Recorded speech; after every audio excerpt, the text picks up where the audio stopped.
आज हम बात करेंगे पाकिस्तान की अर्थव्यवस्था और आईएमएफ से जुड़े एक बड़े विवाद के बारे में।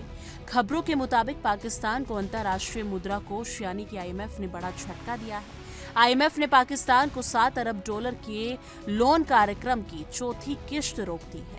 जी हाँ, वो पैसा जो पाकिस्तान को मिलना था अब फिलहाल नहीं मिलेगा। पाकिस्तान और आईएमएफ के बीच लंबे समय से बातचीत चल रही थी, लेकिन स्टाफ लेवल एग्रीमेंट नहीं हो पाया। इस वजह से तीसरे रिव्यू के बाद भी चौथी किश्त पाकिस्तान को मिलनी चाहिए थी, वो अब रोक दी गई है। आईएमएफ ने स्पष्ट किया है कि बातचीत पूरी तरह बंद नहीं हुई है और आने वाले दिनों में नीति और आर्थिक सुधारों पर चर्चा जारी रहेगी। आईएमएफ की मिशन प्रमुख ईवा पेट्रोवा ने कहा है कि चर्चा में काफी प्रगति हुई है, लेकिन अभी भी पाकिस्तान की आर्थिक स्थिति और वैश्विक घटनाक्रम के असर का पूरी तरह से आकलन किया जाना बाकी है। उन्होंने ये भी कहा कि आईएमएफ पाकिस्तान के राजकोषीय अंतर और बढ़ती महंगाई को लेकर चिंतित है। पाकिस्तान के लिए झटका इसलिए भी बड़ा है क्योंकि देश पहले से ही गंभीर आर्थिक संकट में है। वैश्विक ऊर्जा कीमतों में बढ़ोतरी और ईरान युद्ध और हॉर्मुज स्ट्रेट के बंद होने से तेल और गैस की सप्लाई प्रभावित हो रही है। ऐसे समय में जब देश को ऊर्जा संकट का सामना करना पड़ रहा है, आईएमएफ की किश्त रोकने से आर्थिक दबाव और बढ़ जाएगा।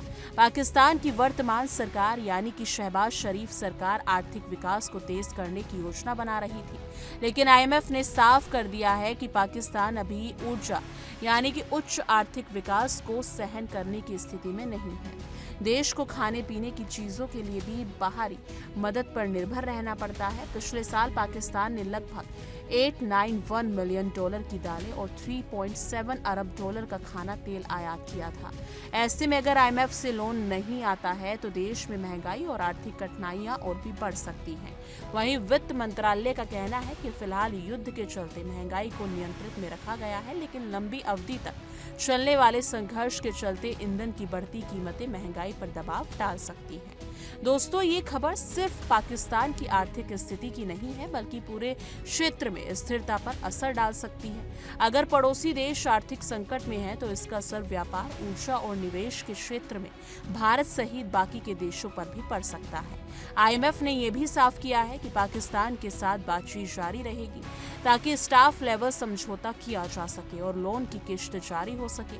फिलहाल चौथी किश्त रोकने से पाकिस्तान की योजनाओं पर गंभीर असर पड़ सकता है और देश को अपने आर्थिक सुधारों पर तेजी से काम करना होगा।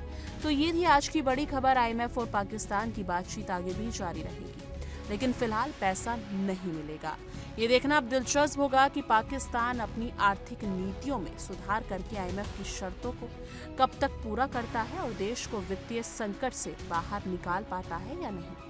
लेकिन इस मुद्दे पर आपको क्या कुछ लगता है? क्योंकि जिस हिसाब से पाकिस्तान के हालात बद से बदतर हो जा रहे हैं, अफगान से भिड़ रहा है और अफगान पाकिस्तान के इस्लामाबाद पर हमले कर रहा है ड्रोन से, मिसाइलों से, उसके बावजूद भी पाकिस्तान की ये हालत है। वहाँ के अधिकारी बड़े बड़े बयान दे देते हैं कि हम जंग से नहीं हारेंगे, हम कुछ बड़ा करेंगे अगर हमारे पर हमला किया जाएगा। उसके बावजूद आईएमएफ से लोन मांगा जा रहा है, आईएमएफ की किश्तें नहीं भरी जा रही हैं और अधिकारी वहाँ के यानी कि अगर बात करें आसिम मुनीर की भी, वहाँ के चीफ मार्शल की, तो वो भी काफ़ी बड़े बड़े बयान देते हैं और वहाँ के प्रधानमंत्री शहबाज शरीफ भी। उसके बावजूद पाकिस्तान के ये हालात हैं। तो ये तो वक्त ही बताएगा कि आने वाले दिनों में क्या कुछ होने वाला है। लेकिन आप हमें कमेंट में बताइए कि पाकिस्तान आपके हिसाब से इस मुश्किल समय से कैसे बाहर निकलेगा। अगर आपको हमारी खबर पसंद आई हो तो इसे लाइक करें, शेयर करें और कमेंट सेक्शन में अपनी राय जरूर साझा कीजिएगा। देखिए इंडिया डेली 24/7 अब आपकी स्मार्ट टीवी पर। इंडिया डेली मौजूद है सभी डिजिटल प्लेटफॉर्म पर लाइव और लगातार। इंडिया डेली 24/7 हर दिन राष्ट्र को समर्पित।